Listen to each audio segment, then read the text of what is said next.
Hi yes welcome to వారధి tutorials. మన previous ట్యూటోరియల్లో ఈ జూమ్ టూల్ గురించి తెలుసుకున్నాము. ఈ ట్యూటోరియల్లో ఇక్కడ ఈ టూల్ బాక్స్లో ఉన్నటువంటి ఫోర్గ్రౌండ్ కలర్, బ్యాక్గ్రౌండ్ కలర్స్ గురించి తెలుసుకుందాము. సో ఇవి ఏంటంటే మనకి కావాల్సినటువంటి ఫోర్గ్రౌండ్ కలర్ని సెట్ చేసుకోవడానికి, నెక్స్ట్ బ్యాక్గ్రౌండ్ కలర్ని సెట్ చేసుకోవడానికి ఈ కలర్స్ అనేవి మనకి యూజ్ అవుతుంటాయి. సో దీన్ని క్లిక్ చేస్తే మనకి ఒక కలర్ పికర్ అనేటువంటి డైలాగ్ బాక్స్ ఒకటి ఓపెన్ అవుతుంది. మనకు కావాల్సినటువంటి కలర్ని మనం సెలెక్ట్ చేసుకోవచ్చు. ఈ విధంగా ఇక్కడ ఉన్నటువంటి యారో మార్క్ని కనుక క్లిక్ చేసినట్లయితే మనకి background colour foreground colour background colour కిందకే వస్తుంది. సో దీనికి షార్ట్ కట్ కీ వచ్చేసి ఎక్స్ అండి. సో ఈ ఎక్స్ని ప్రెస్ చేయడం ద్వారా మనకి బ్యాక్గ్రౌండ్ కలర్ ఫోర్గ్రౌండ్ కలర్ కానీ, ఫోర్గ్రౌండ్ కలర్ బ్యాక్గ్రౌండ్ కలర్ కానీ స్విచ్ అవుతుంటాయి. సో ఇక్కడ ఉన్నటువంటిది ఏంటంటే డి అనేది ప్రెస్ చేయడం ద్వారా మనకి default foreground colour, background colours వస్తాయండి. సో దీన్ని మీకు క్లిక్ చేసినట్టయితే ఈ విధంగా. సో నేను ఇప్పుడు మళ్ళీ కలర్స్ చేంజ్ చేసి చూపిస్తాను మీకు.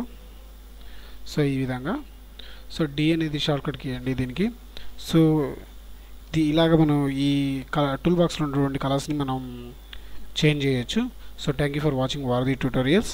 లేటెస్ట్ అప్డేట్స్ కోసం సబ్స్క్రైబ్ చేసుకోండి. మీ సలహాలు, సూచనలు ఉన్నట్లయితే కామెంట్ రూపంలో తెలియజేయండి, లేదా వారధి ట్యూటోరియల్స్@gmail.com అనే మెయిల్ ఐడికి సెండ్ చేయగలరు. Thank you.